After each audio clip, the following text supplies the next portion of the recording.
When I was a young girl, we were raised with ducks. I know quite a bit more about ducks. Those are what I'm going to be using for most of my lessons. There are many things that the eggs need from the outside of the egg and how we do it, and also how they would get that same thing from their mother. Chicks before they become chicks are called embryos inside the egg. Embryos need many of the same things that people need. Let's look at the different things that the embryos inside the eggs will need. First, let's look at warmth and shelter. This is how the mother keeps the eggs warm. She makes a bowl on the ground out of straw or grass, sticks, leaves, and she lines it with feathers she pulls from herself called down. So she has all these soft, downy feathers in it. She sits on top of the eggs, and her body heat keeps them nice and toasty warm. Inside the incubator, there is a heater and a thermostat. The thermostat keeps the temperature right at 99.5 degrees. When it gets too cold, it turns on the heater, and when it gets too hot, it turns the heater back off. The little red light goes on and off all day long, keeping it at 99.5 degrees. Next, let's talk about how they get exercise, how they move around. The eggs also need to be turned.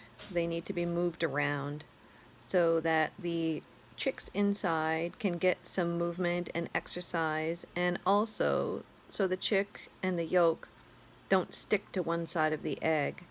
They keep moving around, so everything's floating nicely inside. Let's see how we do it compared to how the mother duck does it. Ducks take short recesses each day, go down to the water and get themselves all wet and take a little break. When they come back is usually when you see the eggs being turned. They sit down with their wet feathers. The water goes on the eggshells to keep them damp so they don't dry out. She'll turn them at this time so she gets all the eggs a little bit wet, nice and exercised. And when the mother duck would sit down, she would use her bill to move the ones in the middle and use her feet to roll the ones around the outside edge. I used to call it the ducky shuffle. She sits down and rolls a few with her back feet and then turns on the nest to face in a different direction, and she will roll all the other eggs with her webbed feet. Here's a Canadian goose. So you can really see how the eggs are turned in the nest to give them exercise. The new incubator spins left and right so the eggs roll. And the old incubator has rows that tip forward and back slowly all day long.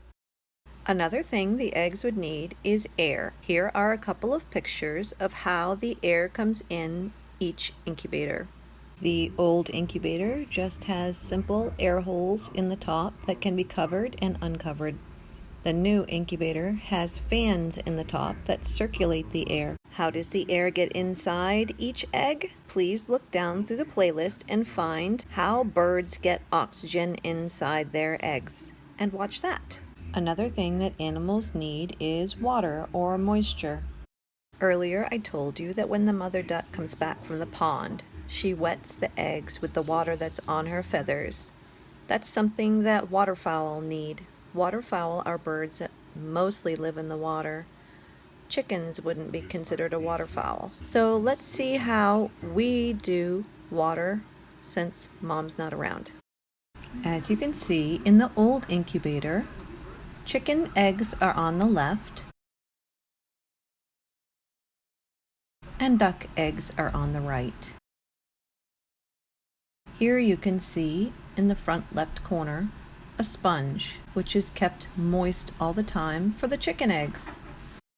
This is the spray bottle, because waterfowl need a lot more water on their eggs. It's for spraying just the duck eggs. How do the babies get food and water inside their egg?